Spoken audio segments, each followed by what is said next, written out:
Hey there, good evening to you. Taking a look back at the rainfall today in the watershed. That's what's outlined here in white.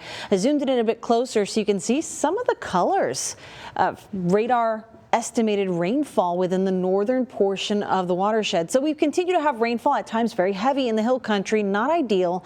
Some of that even falling across parts of Kirk County. I posted this on Facebook earlier, but the most intense rainfall was in parts of the hill country that hadn't seen intense rainfall and flooding. So there are some pros and cons to this. Of course, flooding is never really a good thing, but we had enough of the intensity of the rainfall that we needed to help that run off into all of these tributaries that eventually lend to the Nueces River watershed, aka our water supply.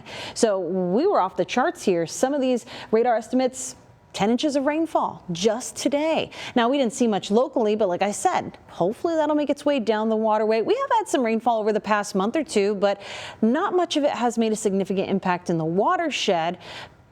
Lake Corpus Christi, Choke Canyon. And part of the reason for that is because where we're seeing that rainfall even today is in some of the driest land in the Lone Star State.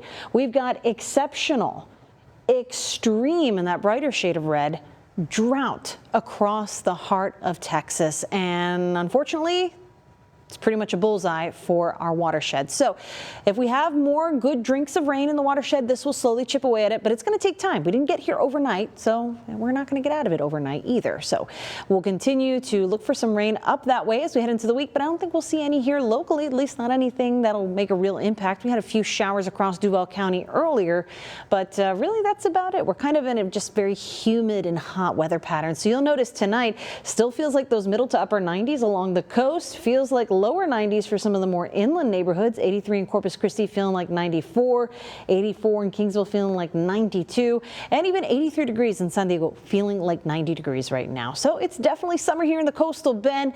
One group of loved ones to keep an eye on: your four-legged friends. As we try to go for that walk into the overnight, maybe you're waiting for it to cool off. It's still pretty humid out there. I know one of my pups was having a hard time with the humidity last night. Went to hear some of the CC songwriters at Surf Club yesterday, and Lola was just not having it. So make sure you're keeping tabs on kids, pets, and the elderly because they're more susceptible to heat-related illness. And as we go through the overnight, not too hot.